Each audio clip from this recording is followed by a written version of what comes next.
Being that it's 9 o'clock, we'll start the meeting with Pledge of Allegiance. I pledge allegiance to the flag of the United States of America and to the republic for which it stands, one nation, under God, indivisible, with liberty and justice for all. My cord over. Oh, buddy. Not know your cord was there.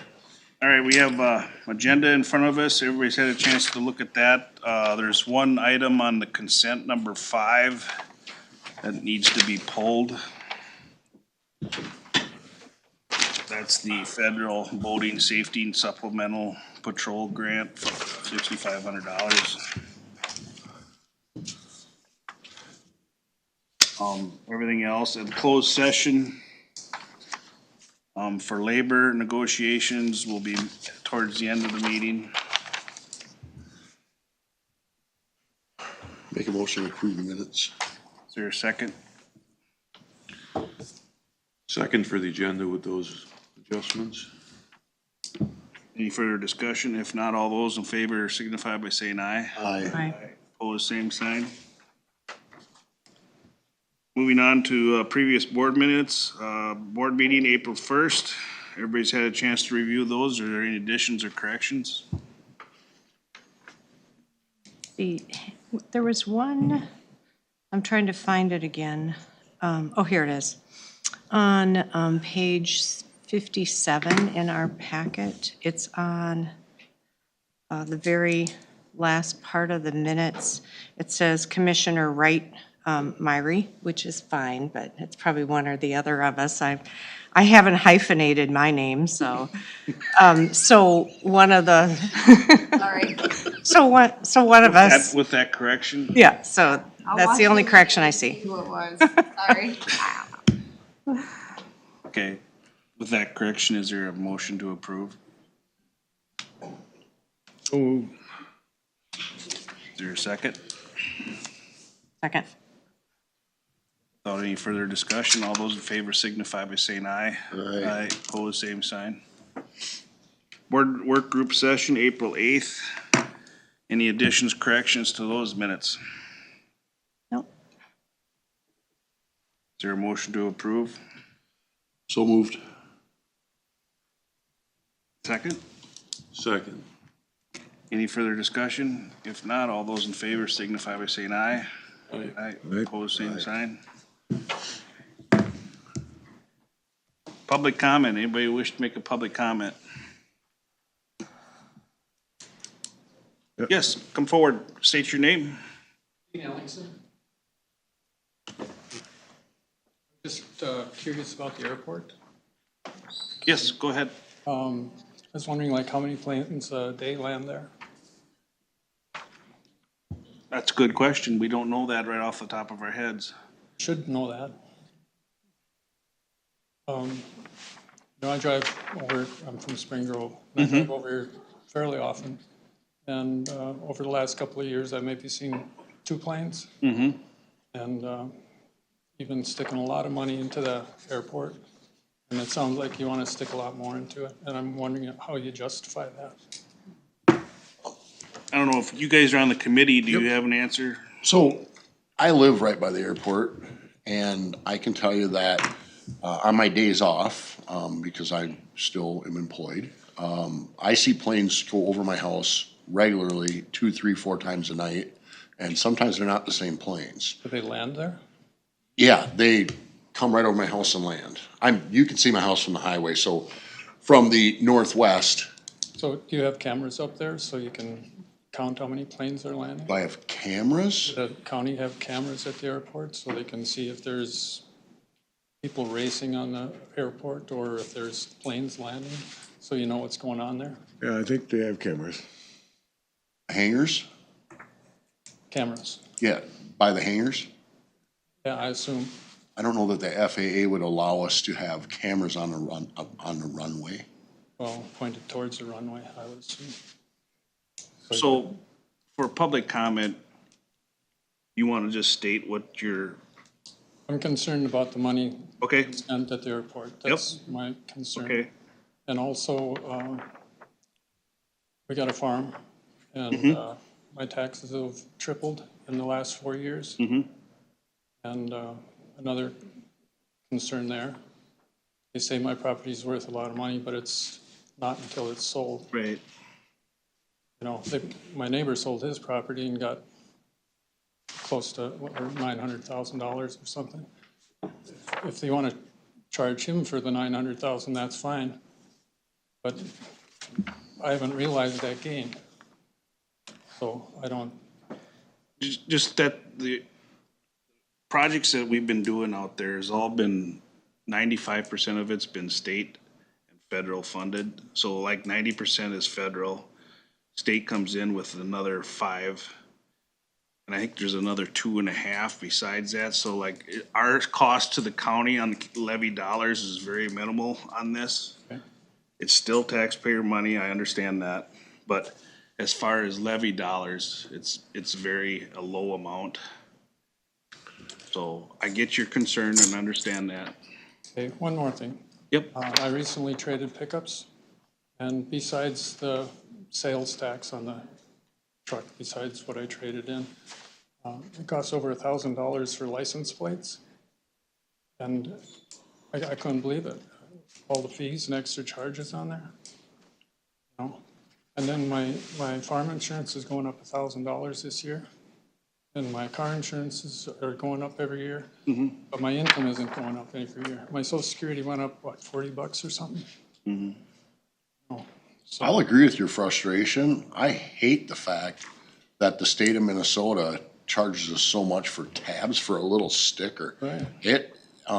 I questioned my car insurance also, sir, because I haven't had an accident. I have kids in college, no accidents, and my insurance went up $84. So I questioned my insurance, and they didn't really have a very good answer in it. And what I had to say about it, I'm not gonna say here because it probably wasn't appropriate, but it was very frustrating.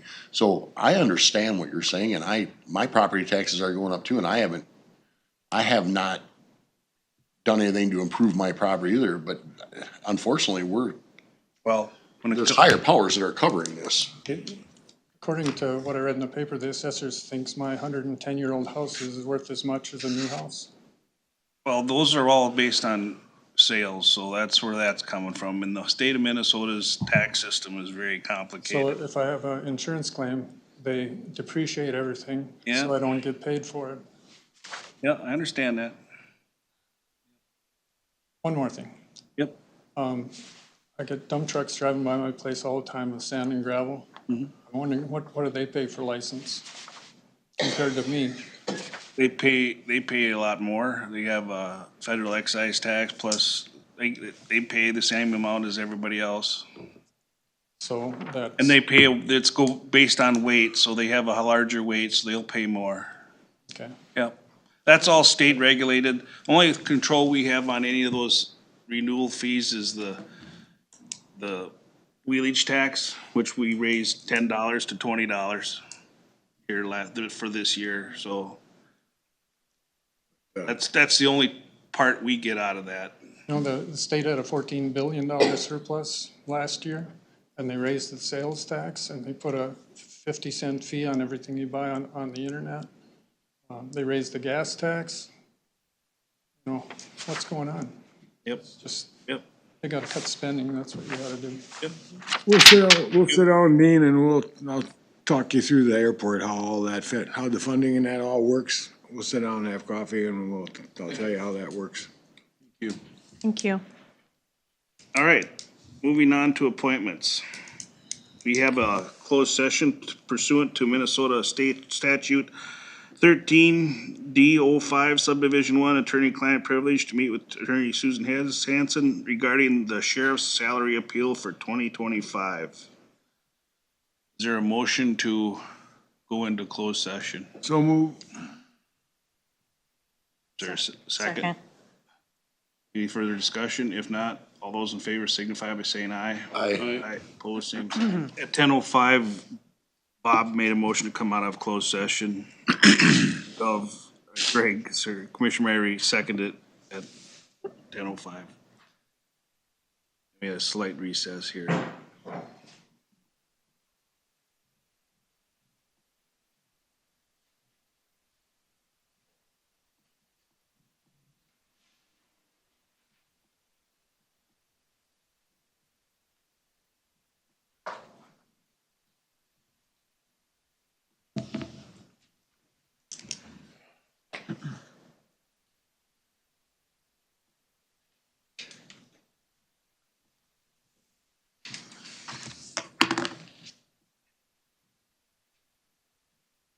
All right, we'll get back started with the regular meeting. Moving on to, we just had a private attorney-client privilege discussion on the sheriff's salary appeal. Nothing else to that.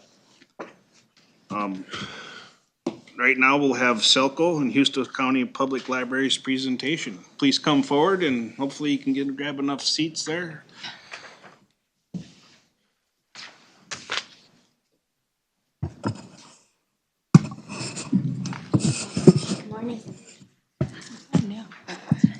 Good morning, Chair Johnson and Commissioners. My name is Krista Ross. I am the Executive Director of Selco, and I'm here today with the Houston County Library Directors. And they're going to talk to you about the wonderful things they've been doing to serve Houston County residents. Since there are a few new faces around the table, since I know I've been here, I'm just going to take a moment to talk about the relationship between Houston County, the libraries in Houston County, and Selco. Minnesota Statute 134.341 does a couple of things. One, it makes Houston County a member of Selco, and it also provides for the county to provide for financial support for library services. And over the history of Houston County being a member of Selco, that has happened a couple of ways. In the past, you used to work directly with Selco to do that, the main way being through a bookmobile. And that lasted for many, many years until about 21 years ago when the bookmobile service went out of service. And since then, it's been a more direct contractual relationship with the 5 libraries in Houston County. And and most recently, that's how it's happened. And we're coming up to that contract will be expiring at the end of this year. And so this is traditionally the way the renewal process starts, by the libraries coming and telling you everything that they've been doing. So I'm going to turn it over to the experts, where they're going to tell you more interesting things. Hi, I'm Stephanie Eggert. I'm with the Caledonia Public Library, and we have all of our Houston County libraries here today, the directors, and I just want to point out what amazing directors they are. What they've done with what we have is nothing short of amazing for the communities. I'm going to start out by discussing what we did with our ARPA funds. First, thank you for those ARPA funds. They went a long ways in each of our libraries, and we each allocated them to certain areas within our libraries. We knew it would be a one-time thing and that it was not something we could count on down the road to maintain the libraries. So we really had to be selective in what we were going to spend it on. Here in Caledonia, we purchased new computers for patronage usage and also craft supplies. Crafts are huge in our library with our numbers that we'll go through for all of our different programs. And our computers, a lot of them were 10 plus years old. So being able to give those to the patrons, we cut down how many we had and have better equipment for the patrons. Now, Hoka Public Library, they also purchased 4 new computers for public use, and we're able to add PC support through Selco. We also do the PC support through Selco, and it is a great add-on to have with all the youth that are coming in and using our computers. Our Houston Public Library, they focused on collection development, purchasing new materials for kids and adults, and they also use the funds to buy supplies for library and story time programs. And when looking at their numbers also, it was a definite plus that they needed for their library. Spring Grove, they purchased new computers. I think we're seeing a trend here that we all needed to get up to date on our technology. Which was a while in coming. And then La Crescent Public Library, they supported building maintenance, needs and repairs. They replaced the front door lock, bathroom fixtures, handicap accessible door opener, and their front awning was painted fresh as well. And if you drive by there, or stop there, that's a big addition. You can really notice it there. So thank you again for thinking of us with those ARPA funds. It went a long ways in all of our libraries, and it was greatly appreciated. The next thing I'm going to go into is the role of the public library. I know we all focus on checkouts and, you know, what are they checking out for books? How many people are coming through it? But the role of the public library has evolved greatly. And community needs have shown us that this was needed. We're the only remaining free space where all ages can access information as well as ongoing education opportunities and intergenerational programming. I can't say enough about events. It's what brings people in the door. It promotes checkouts for books, just having these events. And I mean, if you look at the numbers, just our summer reading program, I know ours in Caledonia is huge. We have 4 to 5 programs, and I'll speak a little bit more on that since that is my library. But we have 4 to 5 programs a week just to be able to get all the kids in. And our summer reading is over 2,000 kids a summer. And that's not counting our other programs, whether they're virtual, in-person, adults, kids. I mean, our total program attendance, we're looking at almost 10,000 attendees a year here in Caledonia, which is huge when you look at the population of Caledonia. And then we're pulling into Hoka, and Hoka is a smaller library, but it's not a forgotten library. I mean, you're looking at 131, and I know Gina, our director there, has focused on this for this next year to bring the Hoka numbers up. She sees where more can be done to bring more people in, and she's come a long ways just since she's been there to get the numbers up to there. And then we have Houston. Houston also has a large summer program at 28.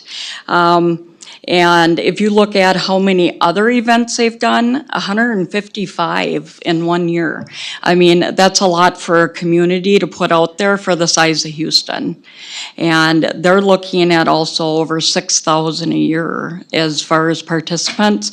And if we can't continue these programs, I know the cost of everything is going up. So it's imperative we be able to maintain these programs. The community wants it, they expect it, and what it gives to the community is huge. And anybody can attend, any class. La Crescent, they have some pretty amazing things going on there. I've been to some of their events, and they're really into more cultural events, being closer to La Crosse there. And their numbers speak for themselves. I mean, they have programs all the time if you follow their Facebook page, and they're pretty amazing programs. And I bet I saw when I went to one of their programs with the Indian community, 5 different ethnicities in one program, and that was pretty neat to see. And then Spring Grove, their numbers too. I mean, just looking at them, over 1,000 people attending their programs, and we're all working continuously to bring in more people to these programs. I mean, we're totally evolving every year on what we offer, and we look at whatever grants are available through SALCO or other grants, and we're always looking for ways. I mean, the community comes in, for instance, this year, our numbers for take-home kits are gonna be down because we just don't have the funding to be able to do the take-home kits like we did in the past. So we're looking at ways to try to fill that and give people more. And we have people coming in asking for this stuff. So it's not something just if it's there, they'll do it. They actually look forward to doing it. And then I just wanna close up why the county funding is essential here. It provides a financial support needed to plan, promote, and execute programs that serve diverse community needs. With county funding, libraries can host educational workshops, cultural activities, author talks, and youth programs that would otherwise be out of reach in our communities. These events enrich the community by fostering lifetime learning, supporting literacy, and providing access to experiences that many residents might not be able to afford elsewhere. Additionally, county funding ensures that library events remain free and accessible to everyone, regardless of socioeconomic status. This inclusive approach helps build stronger communities by encouraging civic engagement, connecting people through all shared interests, and offering safe, welcoming spaces for all ages. Without reliable county support, libraries may struggle to maintain the quality and frequency of their programming, limiting their ability to meet the evolving needs of the people they serve.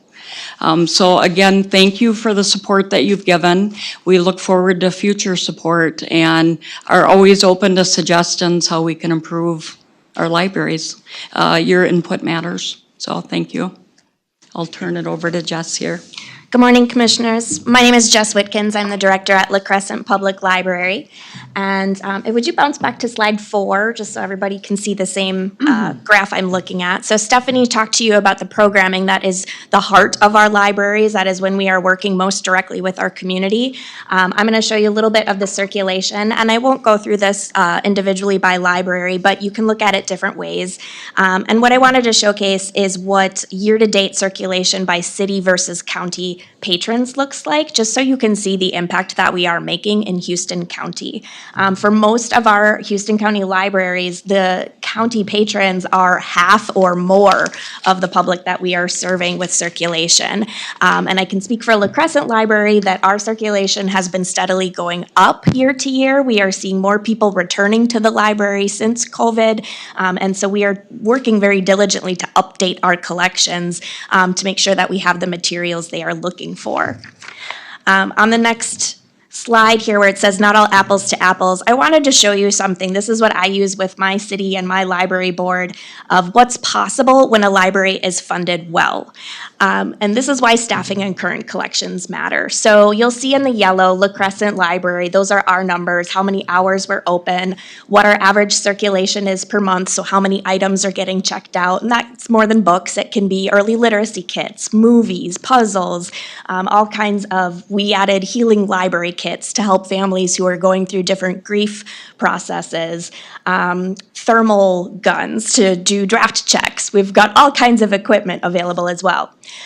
You'll see our number of items added, so that's new materials being added throughout the year, and how many patrons are being added. And that's what I'm most proud of at La Crescent, is we've added 333 new patrons this past year. That's almost one new person a day walking in our doors. So when you look at the other Houston County libraries, I'm not showing you these numbers to throw any of my peers under the bus. That's because this is not an apples to apples comparison. Of the 5 directors in Houston County, I am the only full-time director, and I have an additional full-time staff member as well. That is what allows us the time to do the planning of all of the programs that we do. We work on a lot of grants. I actually raised over $15,000 for programming, and then we had an additional $16,000 raised by our friends of the library who we work very closely with that helped with collection development and programs. That all takes time and energy. Most of our library directors are between 25 and 30 hours a week. So imagine what is possible if you fund us, give us a bit more to help with that staffing to increase those hours and have someone really take leadership of the library, because we've seen the numbers continue to improve in La Crescent, and I know that people will go where the resources are. So that's why I think this is a very telling screen, is because when you have new collection materials that are meeting the technology needs and the information needs of your patrons, when you've got the staff there that's full-time and accessible, you'll see your community come out. So on our last slide to close out, our bigger thoughts, again, this is what we are looking for. We got together and we talked about what are the community needs that we all have, where are the areas that we can't meet what our patrons are asking for. Staffing is a big one. As I mentioned, we would love to have all of our directors be full-time positions. It meant more hours for the library, more public time, more opportunities to do programming, and paying them a fair wage. You know, it's a lot more work that we are seeing. Our community needs have gone up. We are serving a variety of patrons, everyone who is on possibly mental illness spectrums. It can be People who are looking for job support, I can tell you in just the past year, I have done more job applications, resume reviews, and unemployment claims for more patrons than ever before this past year. So staffing is a big one. Space is another one that came up. Most of us do all of our programming outside of our libraries because our crowds are too big to fit in our libraries. So if we were able to have more space utilized, not only can we have those community connections, but if we're able to do more in our libraries with more space, they see all of the collection materials that we have, and it increases circulation as well. So that does matter. Technology we mentioned, we all had a lot of updates to do, and that was very needed. This continues to be one that they ask for. We know that Selco-wide, we can't meet the demand for the digital materials that our patrons are looking for.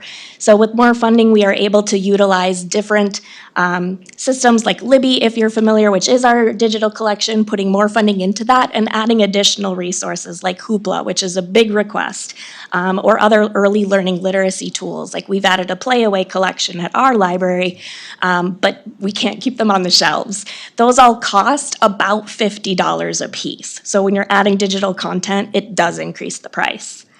And then overall, our collection materials. I think Houston Library deserves a shout out. Their collection budget is non-existent, and they rely on donations to help with that. So proper funding means that they can have a robust collection to get the materials that their community is looking for. So I thank you all for your time and appreciation, and I hope that you take these stories and facts into consideration as we do negotiations going forward. But thank you for supporting your public libraries. We love working in this community. Thank you. Thank you for coming and sharing what you guys have been doing. So Thank you. I was glad to see that you utilize those ARPA funds. They were, I can't imagine where we'd be without them right now. So. Our front doors wouldn't lock. So thank you. All right, thank you. Thank you. The other three, did they want to say anything, or? I'm Gina Herman. I'm the Come forward. So you can get on camera and video and all that good stuff. The microphone's there too.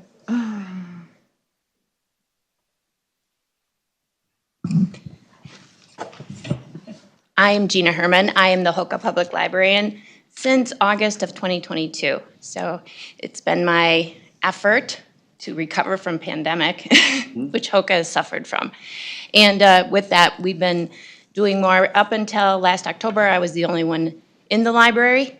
In October, I did hire 2 part-time associates that will be working with me so we can expand our programming. Okay.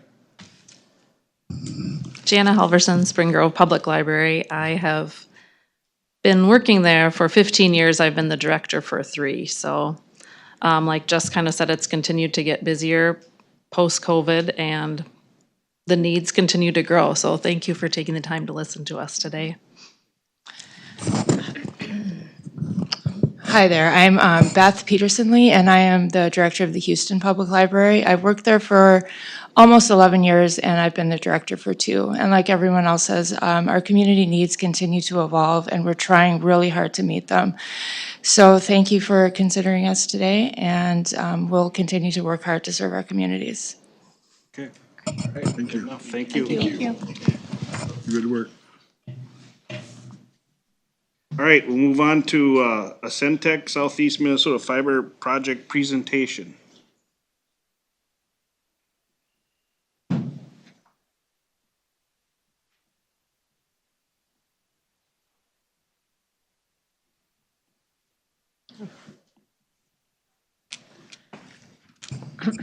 Good morning. I'm John Tabbert. I'm the Marketing, Sales, and Support Manager for Centec. I'm here today in relation to our newest grant application, adding to our efforts of expanding our fiber broadband to our members.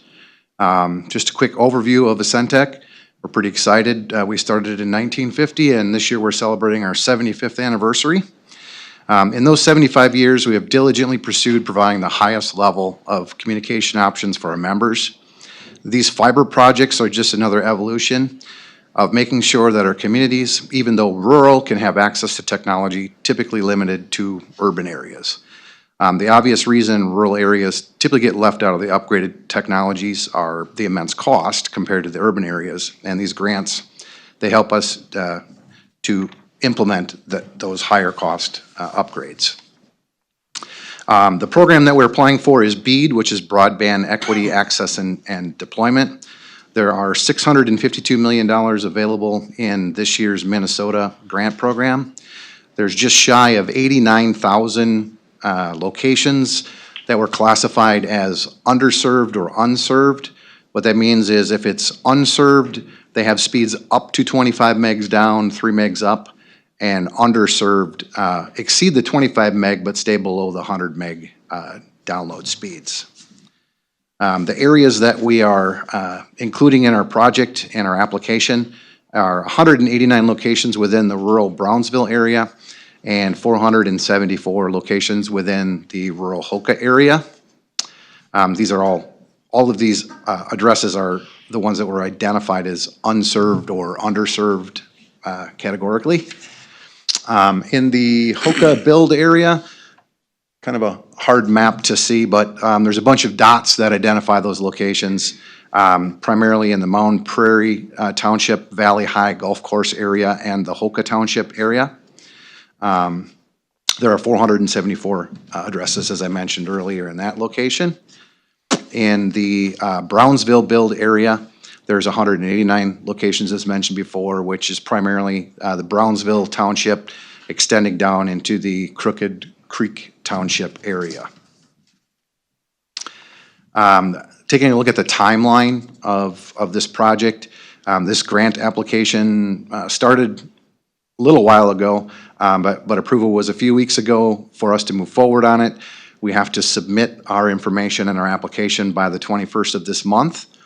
The answer back to the awards will start in the summer of this year. Sometimes there's questions or reviews, and it can extend all the way till October for all of the grant applicants to find out. The start of construction for ourselves would be then in the summer of 2026, and the completion of that construction would be 2028. So that would be the final home to get turned up. So some get turned up sooner than that, depending on where we're at in that process. Grant applications have a scoring section related to the community support. That's why I'm here today. Items that are separate components of that include letters of support from the communities and support resolutions from governmental bodies from within those areas. We recently mailed out requests of support to all of the residents that had addresses that were included into that grant application for them to return back their letters of support or go online. And then today I'm here to request for consideration a resolution to provide us with support letter to include in our Minnesota BEAD grant application. Any questions? Anybody have any questions? Well, it's something that we're always striving to do is get more broadband out there, so. We are too. Very expensive. Very expensive projects, yep. Yes, multi-million. Well, you put in a lot of fiber last summer. We've been putting in a lot of fiber every summer for almost 15 years now. Because you went right by my place and you wanted 16,000 to hook me up. Huh. Wow. We're trying hard. All right. All right, well, Thank you for I coming. thank you for your time. Yep. All righty. We'll move on to, the closed session will be moved to the end of the meeting here, so, moving on to the consent agenda, there's only, 4 items. Fifth one was deleted. Is there any questions on the 4 items in the consent agenda? If not, is there a motion to approve? I'll make a motion to approve the consent agenda. Is there a second? Second. Any further discussion? If not, all those in favor signify by saying aye. Aye. Aye. Opposed, same sign. All right. Number one, consider approving letter of support for a Centex Southeast Minnesota Fiber Project and Broadband Equity Access Deployment, which is a BEAD grant application. I put these first just in case they wanted to stay after the presentation. Yep. And we just listened to Centex presentation here. Is there a motion to approve the letter of support?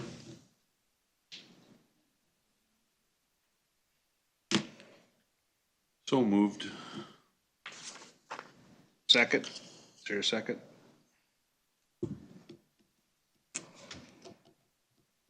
I'll second. Any further discussion? It's just nice to see them both applying, and I think it'll be a good thing for us to support both of those. They're different areas too, which is great. Yep. Definitely. They are different areas. Yes. Yes. Perfect. Now this one's here is Hoka and Brownsville. Yep. The other one's Caledonia, right?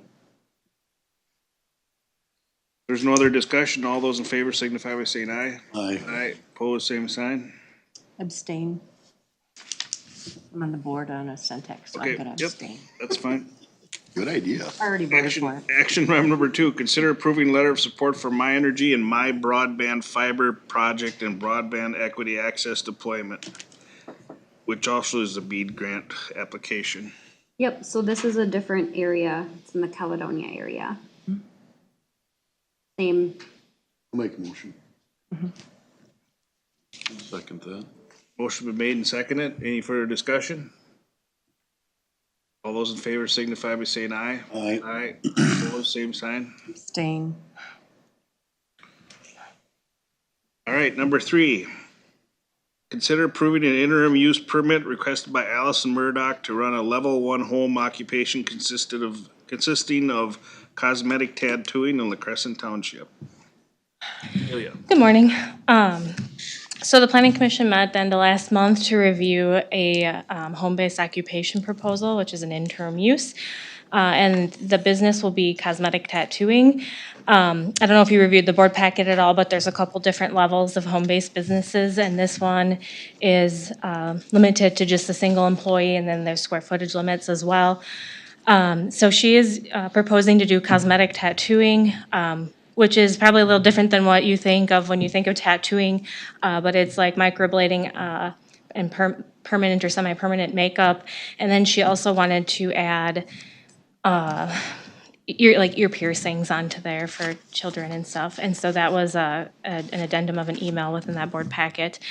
The Planning Commission discussion was based around parking and hours. They decided not to limit hours. She's proposing mostly daytime while her kids are at school, but didn't want to be limited in case there was an appointment that ran into the early evening or Saturday, Sunday. So they didn't put a condition on as far as hours. And then they did discuss parking as well, since that was the concern. There is a shared driveway there.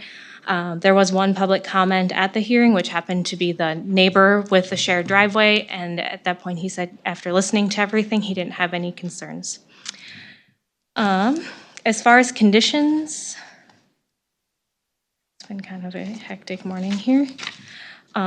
We just had the regular conditions. 6 total, right? 5, you guys removed the one with hours. Oh, that's right, number 6 is gone. Yep. So would you like me to read them, or have you guys all reviewed them? So it's just Okay. 5 conditions. Yep. It's good. You guys got any questions? We reviewed it at Planning Commission and came up with the 5 conditions. The number 5 is the one not parking on a shared driveway, which is important. They actually discussed it a little bit at the La Crescent Township meeting, at their annual meeting too, and there wasn't any concerns that were brought up. Okay. Make a motion to approve. Is there a second? Second. Any further discussion? If not, all those in favor signify by saying aye. Aye. Opposed, same sign. Thank you. Right, thank you. Number 4, consider accepting all quotes for stockpile quotes. This is for rock quotes. Yes, so these next two items are ones that we do every year, and they're unique in that we accept all quotes on them. So this first one for stockpile quotes, what this is when we need to get maintenance rock. So maybe we're going to be replacing a culvert, we need to get some rock, or we have some storm event in the summer, we need to go out there and get some rock. So what we do is we look at the quotes and we try to utilize the most cost-effective rock for that project. So it might be the closest quarry that's cheapest, maybe the cheapest quarry doesn't have any rock available at that time, or the trucking to get that rock from that quarry doesn't make it cost-effective. So we accept all quotes, and then we utilize each of the different suppliers based on availability, where that rock's coming from, where the project is at. So we accept these all every year, and these are, generally for these little projects, or, for if we get some major flood event, we need to get some rock out there quickly, these are the rates we will pay for that, and we can get out there and get going. How often do you use gabion stone? Not a whole lot. Yeah, it's pretty rare. Yeah, I didn't think so. Everybody's had a chance to review this quotes there, and it's been explained fairly well there by Brian, so. Is there a motion to accept the quotes? So, Is there a second? Second. Any further discussion? If not, all those in favor signify by saying aye. Aye. Opposed, same sign. Next one is considering quotes for equipment rental. Yep, so this is similar to the previous one. When we have some project that we don't have the equipment and maybe the staffing to get stuff done, we need to have a contractor help us out, generally for a small few day project and stuff. Or, again, if we have some type of storm damage that we need to have additional contractors out there helping us out, or maybe taking on some trees near power lines that we need some assistance on. So we utilize these contractors for that type of stuff. So same thing, we call the cheapest one first. If they're available, that's what we use. If not, then we go, keep working our way down the list till someone's available on that meets our schedule. We have a line item budgeted for that? Yes, it's all lumped within one line item. Usually that item is, I think this year it's like $50,000 in the budget. And looking at years past, the number that you come up with is based off of, because you can't predict a flood, you can't predict, a culvert blowout or whatever. You kind of keep track of those numbers, Brian, to fall in line and kind of give your best guess effort. Yes. Okay, Yeah, so- and generally that number's been going down a little bit each year, but all it takes is. Right, one bad incident, and we'll blow that line item right out. Yep. But it is something that we look at the trend and then budget for. Yep, absolutely. I'll make a motion to approve. Is there a second? so Any further discussion? If not, all those in favor signify by saying aye. Aye. Opposed, same sign. Thank you. All right, thank you, Brian. Number 6, consider approving the 2025-2027 labor agreement with the County of Houston. And is this the AFSCME? This is the AFSCME, yes. Yep, AFSCME contract. Yep, so this contract was negotiated a few months ago. We've just been waiting on the final draft to come in. It was signed yesterday morning by the AFSCME and union, and looking for approval for this contract for 2025 through 2027. And the contract was consistent with everything we agreed to in our tentative agreements, correct? Mm-hmm. Yep. Is there a motion to approve?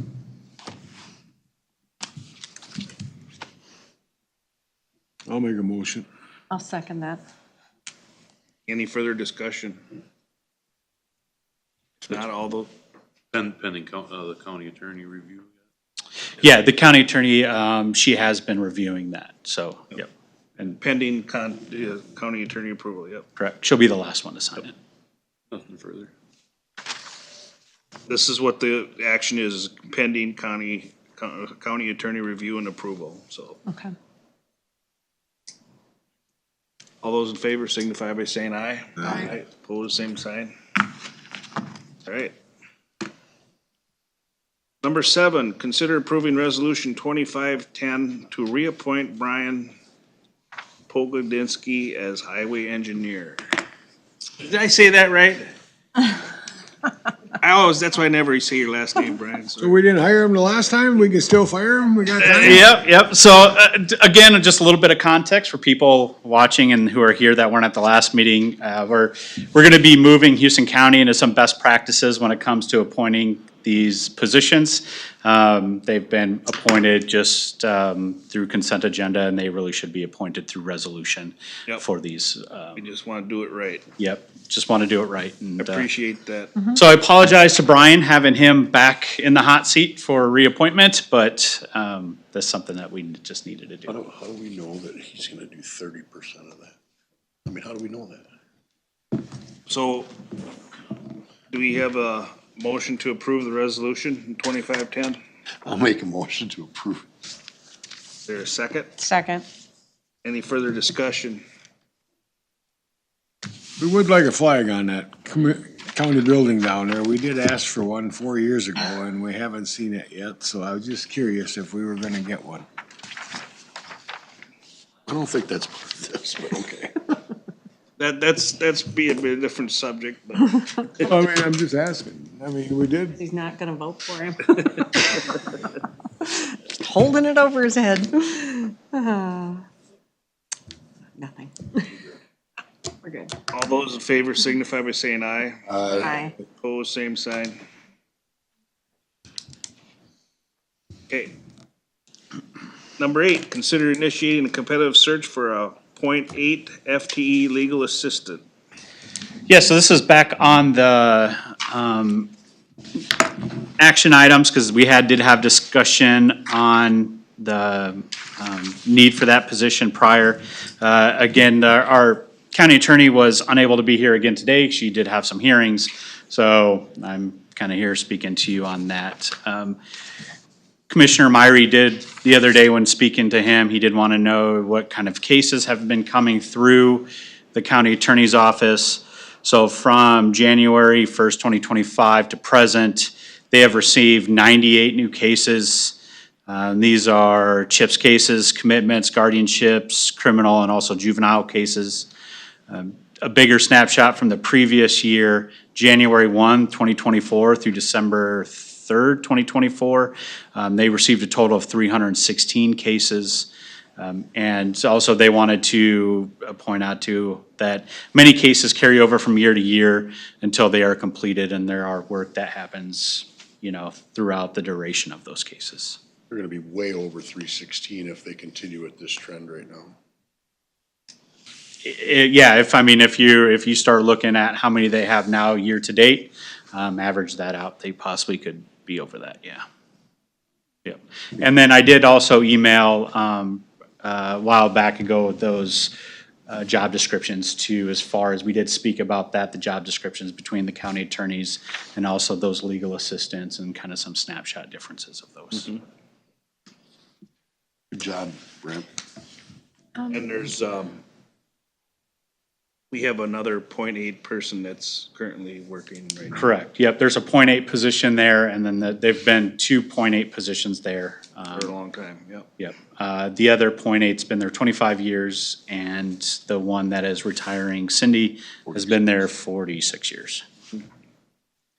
So the question that I had for you was, are these positions similar in scope as other admin positions that we have in the county? Yes and no. So the jobs may be a little bit different. I mean, obviously, Right. you have admins in different departments do different things. Right. These legal assistant positions, they do a lot of the footwork and the paperwork and making sure everything cases are put together for the attorneys. And so yes, in a sense that they do serve the same function, but obviously it's in a different Specialized into Yeah, a the legal needs, specialized yep, okay. version of it.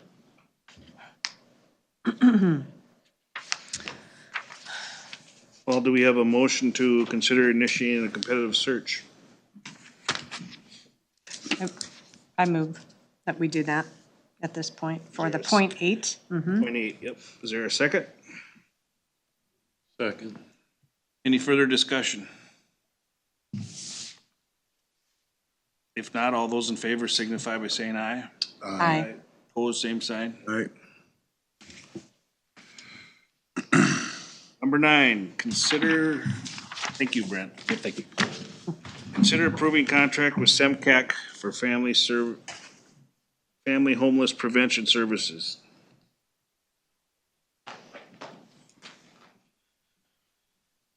Good morning. Morning, John. Morning. This is a contract we've only done it a couple of years. This is our second year. We've had a long relationship with SEMCAC with regard to transportation. They also do a lot of family prevention, homeless prevention services through different funding streams. So when we received Department of Revenue funding starting in 2023, we partnered with SEMCAC to do those services. It's work that we historically have not done, and that's worked real well. So last year we had a contract with them, and they spent virtually all of the dollars we received in 2023. This contract has a not to exceed of $106,764, which is inclusive of both the 24 and 25 allocations. If they don't spend it, we have to report on 2024 dollars. And if we don't spend those 2024 dollars by the end of 25, we have to send them back.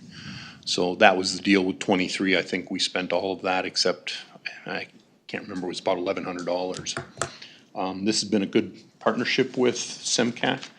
And again, it kind of comes from this money that we received that kind of surprised us from the Department of Revenue. It also is coupled with, not really coupled program-wise, but came at the same time as an affordable housing allocation. And we've been working with Allison and others to come up with a proposal that we're hoping to come to the board with as far as a plan for use of those affordable housing dollars. They're not connected, they just come from the same place and came at the same time. So in other words, the funding's coming from grants and stuff. This is an allocation that came from the, I'm guessing, the 2022 legislative session. So it's state dollars from the Minnesota Department of Revenue. And they project out for, I think, through 27. And so for the next 2 years, we have those dollars identified. And they can't come and take them back. Unless we Well, don't use it. This is the state, Yeah. so it's Yeah. 20, but it's been allocated, like you said, in 2022. Yeah, I think there's a high probability that the dollars will be there, but I'm not gonna guarantee that anything can't change. I think we're in an environment where. It's just gonna be, future dollars is gonna be in question. Correct. And, I mean, there could be a scenario where they claw these back too, but we have a contract that allows out clauses and things, so. And if, let's say they do that, John, we wouldn't be on the hook for that. No. Okay, then I'm okay with that. Yep. Is there a motion to approve the contract with SEMCAC? So moved. Second. Any further discussion? If not, all those in favor signify by saying aye. Aye. Opposed, same sign. All right, thank you. Thanks, John. Number 10, consider approving Brownsville Auxiliary Post 6801 donation of $100 to the Veteran Services Office to use for any veterans' needs. So moved. Second. Any further discussion on that? Just a nice donation that they do. We get periodically donations all the time from Brownsville, so we appreciate that. Yep. Really nice. All those in favor signify by saying aye. Aye. Opposed, same sign. Number 11, consider reviewing and approving payments. Everybody's had a chance to look at those. Is there any questions? Reviewed, they all look to be in order and consistent. I'd make a motion to approve them. Is there a second? So move. Any further discussion? Not all those in favor signify by saying aye. Aye. Opposed, same sign. All right, done with the action. We'll move on to discussion items. Administrator update. Carol, do you have anything you want to add, bring up? We just did want to bring up that Jessica from SEMCAG looked for a letter of support for the block grant. You're all fine with doing that? I sent mine back. Is it a letter of support or just a sign off on? The letter of support, I was. It is a letter? Okay. Yeah. We knew what you It's not meant. an individual letter from the entire board, correct? No, I think it's individual, wasn't it? Individual text. I thought it was an individual response, wasn't it? Individual response, and they're putting together a list of all of the commissioners. Okay. Just your name Well, I on think it. I sent that back to the city. Yes, I would support that. Okay. So then we don't have to Yeah, there's no have an action. individual letter. Really action for you. Yep. Mhm. Anything else? Okay. Board updates for me, had an extension meeting here a while back, went through some stuff. Nothing eye-opening. We have a Farm Family of the Year, going on for this year. I don't think it's technically out yet, so I don't know what the results of that are yet, but, and getting ready for fair stuff, and, Katie's doing a lot of educational programs and looking for doing field trials out in the field. Looking for farmers to help with that and donate if they have any time to do that, so. Farm safety coming up too. Eric, farm safety? Farm safety's coming up here in May. Yep. May May 8th. May Yep. So that's always a great. Yep. That's a great day. I love that. Well, the fifth graders are doing something out at a farm where 10 burgers out there. Fairgrounds, right? Yep. Oh, really? Fun. Commissioner Myrie, you got anything you want to add? No, we got a union meeting Thursday. I was wondering if we found anything out about insurance on the jail for the historical club. They were wondering about renting it, you know, and we were gonna check into our insurance. Did we hear anything? It's not really in a condition to lease out. Would it be a lease agreement? Is that what they're looking for, or just storage? Just wanna put some storage in there and they'll pay us a little rent or not. I would suggest if they wanted to come before the board and, I mean, we have insurance on the building, right, like all of our other buildings. So it's all messy in there or what? They'd have to go in and clean it? oh, it's not good, yeah. Yep. Yep. Depends on what they want to store too. If it's documents, that could be bad It in would like be. the basement or, Table and chairs that they got from some people. oh, okay. He said if it gets wrecked, there's no big deal. That's- I'd have Rich come to, before the board if he wants to really, Yeah. if he's serious about doing this. Well, they are Have the serious. Historical Society come to us and But I didn't know it was a mess. presentation. I didn't know it was a mess in there before. Should also talk to maybe maintenance, because I'm sure they still have to maintain some of the building. I mean, so it doesn't completely fall apart inside, so. Well, it's heated and that's Right, about so all, they'd have to so. look at that, so we should ask them too. And maybe any future needs besides the table. I have never been in it. I can't get in it, but It was still working jail when I moved here, so. I visited with the Anyway. Historical Society in the last couple of weeks, and they, just for my own purposes, but they they indicated they had other things. in I didn't say mind. that. So that would be nice to Well, know. there's been talk of Historical Society taking it over, say but we got down to the details of that, and it's kind of a hard situation because we own the property and we own it'd be a liability and it's kind of a I'm just saying it complicated depends on what they situation. want to store too. Right, You know, if it's right. furniture or documents or whatever, they're probably not going to put their documents there. I'll just have him come to the board meeting and he can tell us what their plans are and. Yep. And you guys can decide what you wanna do. Yep. Anything else? That's it. Commissioner Schultz? Oh, just same as Greg, we're busy with the union negotiations. Next Wednesday, I have a solid waste policy meeting because we're redoing the policies there that need to be updated, so they got an extra meeting scheduled for that. The only other thing is I was been kicking around trying to go to this AMC training on the land use. My hesitation is leaving that early in the morning to get to Mankato by 8:30. Have to leave really early. I can call you. Huh? I can call you to make sure you're up. Yeah, because it's Let's consider it. over a 3-hour drive, job. so.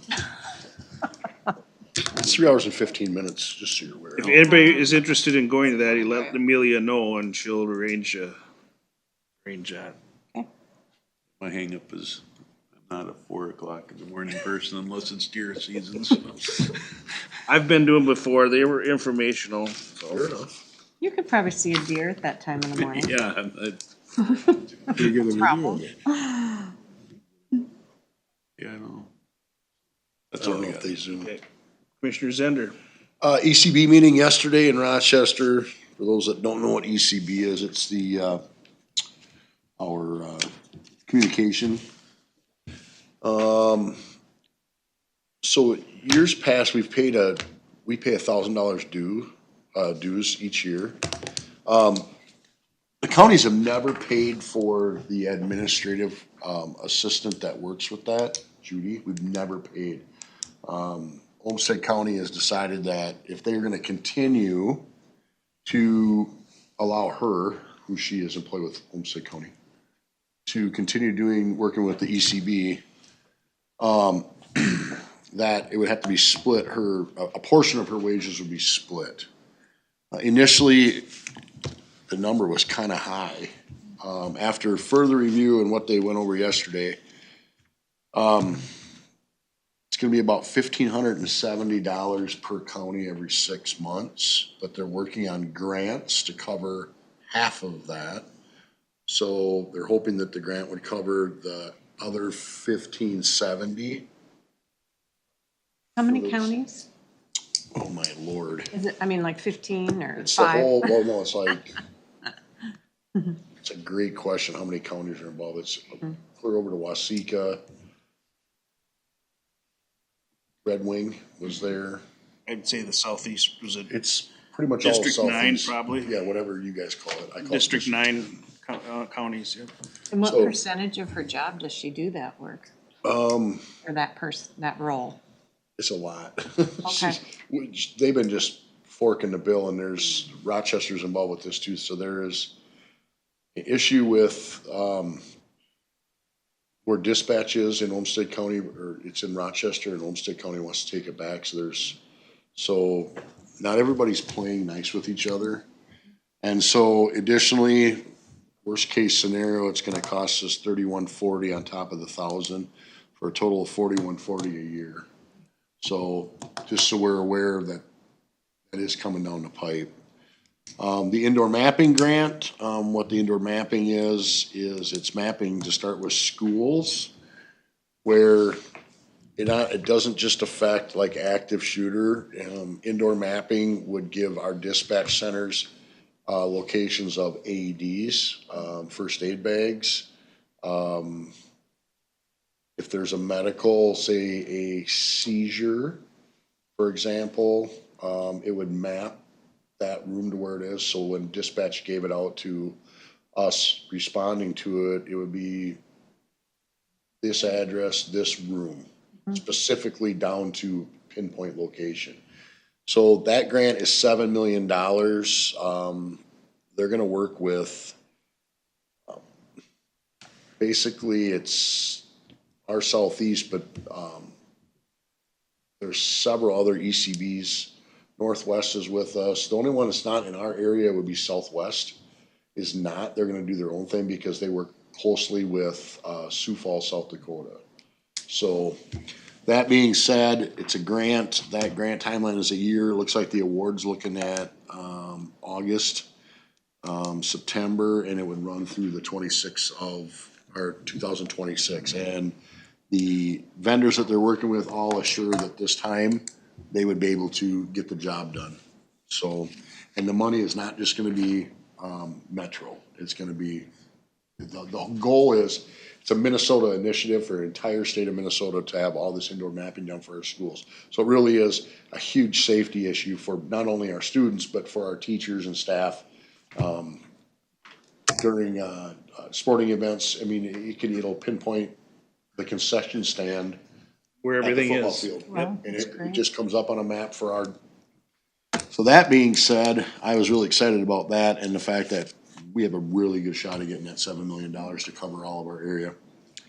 The bad news, 28 through 30, they're gonna be looking at, having to switch out dispatch councils.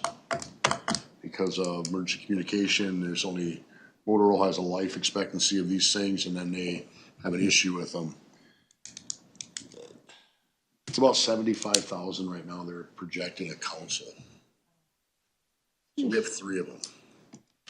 So it's just a heads up right now, I mean, it's still 3 years away, but this is something that I hope we all start maybe. Have to budget for it. We start paying attention for what's gonna happen, and I don't know if they'll start and allow you to change them over one at a time to push that budget out, but you know, $210,000 is a kick.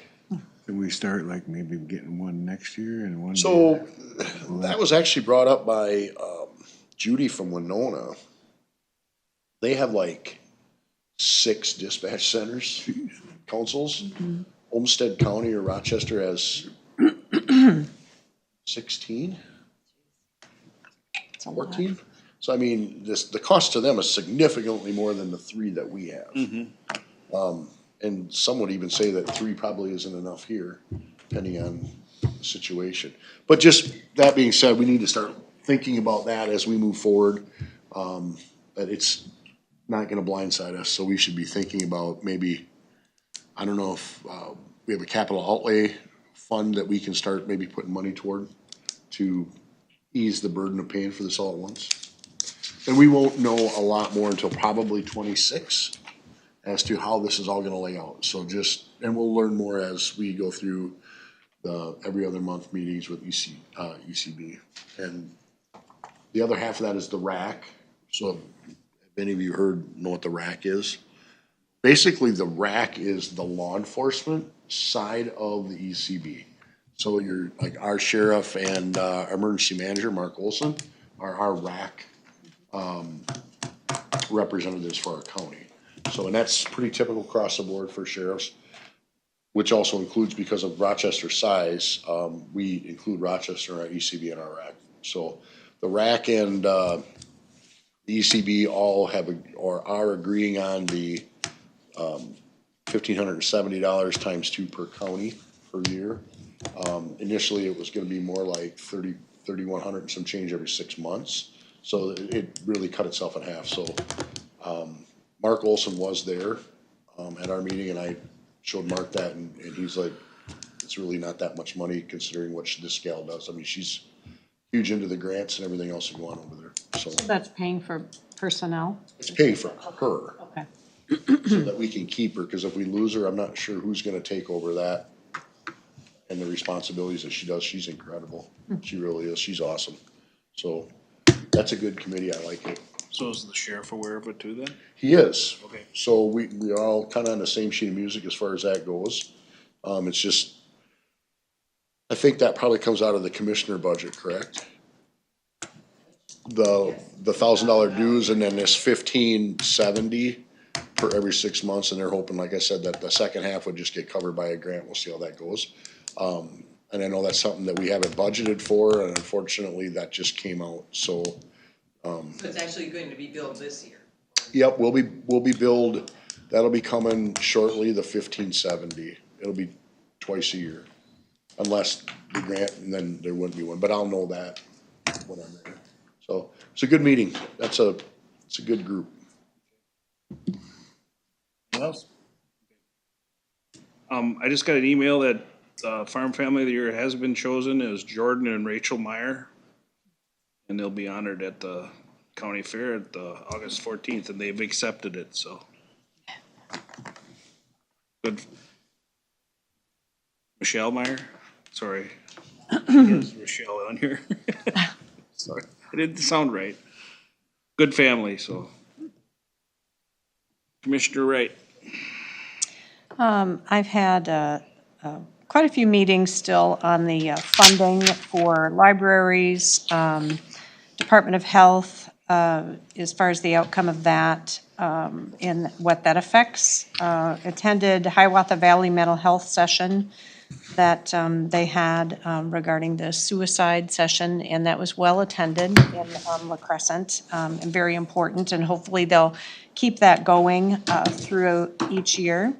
Council meetings, also the Houston County Collaborative meeting with the school districts. So that was an important one as well, just to get together and talk about the strategy or plans that each district has. So a lot of local meetings for me. That's Okay. it.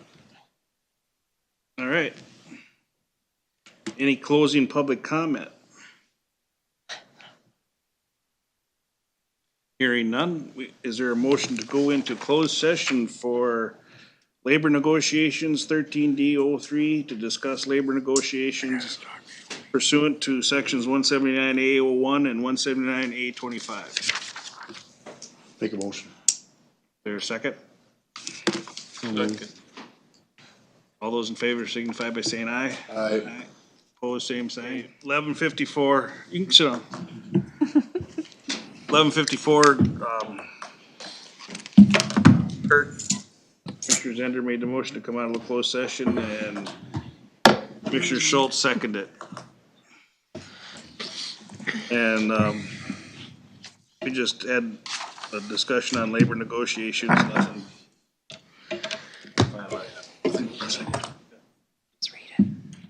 All right. I take it John and Jordan have something to bring to us here? We left the meeting and just got notice that they are reinstating our grant. What? Well. Sort of. Yeah, I saw the fingers start to. What's the sort of? So it says, you- can I just read the letter? Yeah. Okay. Last month, the Center for Disease Control and Prevention unilaterally and without prior notice terminated certain federal awards it had made to the Minnesota Department of Health. This required MDH to immediately terminate those contracts and grants that were funded by the terminated CDC awards while pursuing its legal remedies in court. On April 5th, 2025, a federal district court in Rhode Island issued a temporary restraining order that requires CDC to restore the $11 billion in critical public health funding at the state and local public health agencies across the country, including Minnesota. Minnesota and other states participating in the lawsuit are also seeking a preliminary injunction, which would provide long-lasting relief if it is granted and it survives appeal by the federal government. A publicly available docket of action in this case, including the TRO, can be found at the website. As a result of the TRO, MDH has temporarily regained access to the federal award that CDC had terminated. MDH is restarting activities funded by the terminated CDC awards to the extent it can. Given the temporary nature of this relief, this includes for organizations interested in doing so, reinstating contract or grant agreements that had been terminated as consequences of the CDC actions. And then it just lists the grant name. We are reaching out to you to determine whether your organization would be interested in reinstating its terminated agreement with MDH and resuming work under the agreement, with the understanding that the time period for doing so is uncertain and may be short. If reinstatement is of interest to you, please indicate this in a reply by the end of the day, Wednesday, April 16th, so that we may follow up with you about next steps. So basically, they're saying that if you let them know, we'll have the grant back, but we don't know the timeline. I haven't reached out to anybody. I thought since you guys were still in session, we'd come and just run this by you, given the tight timeline. I don't know whether Weezer would be able to get retooled up. I mean, we know what his bid is. Is he able to bill us for those services, or is that an appropriate way to do this? I don't know, just lots of questions. Yeah, I mean, can they bill us so we can turn in a bill to get paid and then do the work? Is that something we can negotiate, or? They gotta do the work. Does the work gotta be done in the bills, or how can that And work? that could take several, how long was the project to take? Project timeline had us going until June, right? June 13th was the finish date. And now it's actually gonna be pushed to July. Yeah. So in the meantime, you guys have been investigating your modular components, the cubes, basically, and getting a couple of them free and all of that from local businesses. Is it possible to change that plan and move forward with some of that, the time-consuming efforts by Weezer, like with the built-ins and all that? Can you change that to something that's more modular?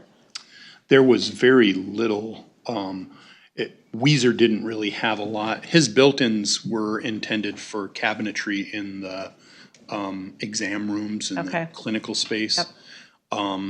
We hadn't made firm plans as to what we were gonna do with office furnishing, but since the bids came in and allowed us additional, it didn't use up all the available funds, we figured we'd be replacing some of that old furniture. So we could replace that furniture with the stuff that we've sourced. Okay. I think when we were on ice, it didn't make sense to put the office back the way it was. It was pretty cobbled together and very labor intensive for maintenance to put it all back together. So we've come up with a temporary solution to reopen the front door. Those pieces of office furniture weren't part of the original plan. Okay. We would have been looking at office furnishings after we completed the space and had the money to do so, assuming the grant was still there. So all that to say, there isn't a lot in Weezer's plan as it relates to that furniture. So that's secondary. I think the big things in the plan were renovating our clinic space, the main clinical space and the WIC clinic space, and what we were doing with flow of clients and all of that in the client and public-facing area of the building. Don't you think step one would be to get a hold of Weezer and find out if they would honor the price of the contract? Yeah. Logically, that would be the easiest step is, okay, the funding is coming back. Will you honor the contract that we had, or do you have to restart and reinvent the wheel? That would be, my opinion, is step one. And then at that point, what's the holdup? I mean, the concern is if we say, yep, go ahead, and they get halfway into it and then say, oh, now we pulled it again. Well, if the federal government's gonna appeal, and if they win the appeal, then money's left. not there. Right. So do we sit or get excited? I think we should just forget it. That's just my gut reaction here, but it's up to you guys. I mean, we get $150,000 into the job and then they pull our funds. What do we do? Is there any way to do it contingent on the appeal though? no, that's not how the billing works with MDH. You gotta. So it's either roll the dice. Yeah, I think we'd have to ask some questions whether we could say, here's this approved project. They've seen it many times. They know what we're doing. Would we be able to bill it? Yes. I don't know. It gives me some pause because typically we have to spend money to get it. And so we could ask that question. It's not like we're using it for something that isn't approved. But it's a way for us to expend the federal dollars So. I think you gotta talk to MDH. I would hate to lose it, What are our but chances? Cause what's the total project again? 98. 100. 198,000. That was the contract to Weezer. Contract to Weezer was 198. in my opinion, I think you need to spend a few hours further, since you just found this out, making sure that if we would move forward, Clarify what would the that email. be? Yeah. I also think that the timeline is too long, that June date. If we do something, that we should do it, push it up now, if we know that we're gonna get reimbursed, rather than wait. Well, they And want that's- to know tomorrow, Yes. Yeah. April 15th. They want to, April MDH 16th, would like to know by tomorrow, Well, why our wouldn't you intent, say if we're that? interested in paying. Why would you not say that we are interested in it? What are we out? We just Yeah. want to make sure you guys. Oh, I agree with what you're saying, Cindy. You know? We're interested in it. It's not Yeah, like we we're- have to pay for anything tried if to we do say this we're whole thing in interested. the So we're interested, but then. But we've got more questions. Yeah, but it's not like they're asking us for a down payment or something, you Right. know, to be interested in it. I'd find out more I think about it. basically what we're saying is, yes, if the money is truly 100% available, we would like to finish our project. I mean, tell them that, but we're not gonna have to divvy out $190,000 out of the counties and our taxpayers' dollars for it, cause it wasn't something that we levied for. Tell them we're interested and they got a front that's $100,000. That's not gonna fly. How about this? idea. How about this? We'll respond and say we're interested. I agree that, it doesn't obligate us to anything. We can reach out to Weezer and see if he can retool up the job. And then also ask how we bill it. What billing would be allowed? Because I can legitimately say all of us are reluctant to get into the project further to have the money disappear again. Right. If you know it's gonna be there, then work up to that point. Spend So- that much money. We good with that? I'll get that information and I've been trying to keep you guys updated as things pop up on this. So if you, let's say yesterday or the day before, I shouldn't say Sunday, but Monday or Friday of last week, we kind of thought this was done deal, it was gone. You guys been getting thoughts on what you wanted to do instead? Yeah, we've got a plan So B. like That's what maybe Cindy was. doing shared office space or shared, like for the dental clinic, if we could get somebody's dental chair for the day that's not open on Friday or something. or- Well, actually, it's more the space to accommodate a chair because they bring a chair when they come. So they couldn't use a chair from a dentistry that has a chair available, or? What we do is they come down in a van with the provider and the dental hygienist, and they use our space, and our space is barely adequate. So you can't use a space at a dental office in Houston, in Caledonia here? I suppose we could. Okay. Yeah. You don't need the equipment or Right. they bring that. They're a mobile dentistry, so they don't need the dental. Liability. An agreement or something. But I think what you're saying is if we're not gonna be able to improve the space, could we partner with a local dental office? Right. And I think that's certainly an option because we've developed pretty good relationship with dental. That would give you a stronger relationship with the local dentistries, yeah. What we've done is look at some Plan B options for how we reconfigure the office, assuming that this is what we have. And we found some furniture that would be no expense to the county, that would be freestanding, not attached to the wall. And so we've been doing some work on that. But, the heart of what the project was and what Weezer was gonna do is make space bigger for clinical services. So. We're not committing to nothing if you say, yeah, you're interested. It's not a commitment. See a problem? I would say, it's my opinion, yeah, we're still interested in this. And that doesn't mean we have to move forward tomorrow. And then I'll Yeah, find we're out what interested. our options are with billing. And see what Weezer's. I'll see whether Weezer says. can. What the fine print says that way. We might have to bill every week just so we can stay on top of it and get our money, I mean, might be Yeah. something. Might be a better way to do it. If they don't wanna play ball, then we pull it. Yeah, Yep, I agree.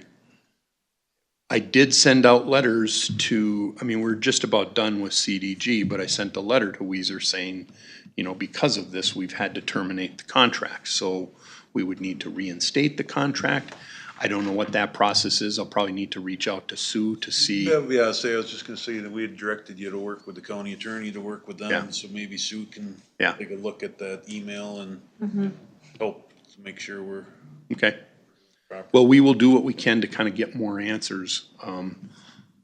This is fresh off the press, you know, since we walked Well, up. you just got an email saying the money's there again, well, we wanna make sure, and how are we gonna go after it, you know, and we wanna set it up so we ain't gonna get stuck with the bill. Tweezers might not be interested. It might. That might not work in their timeline Right. if they know it's They probably have pending. gone on to a different project. Yeah. And that may be. They might say maybe fall, well, there we sit. Well, then we're done. Then we're done, because that's beyond the scope of what the funding was gonna last anyway. We can stretch the funding out till July, but after that, we're screwed, so. Well, kind of good news then, yeah. Maybe. Maybe. Okay. Yet another curve. Thank you. So, okay, sorry to Yep. come and crash the end of your meeting here. We're good. All right, thank you. Yep, we'll be in Done? touch. You're in charge. Any other comments? Boss, applesauce. Is there a motion to adjourn? So move. Is there a second? Second. All those in favor signify by saying aye. Aye. Opposed, same sign.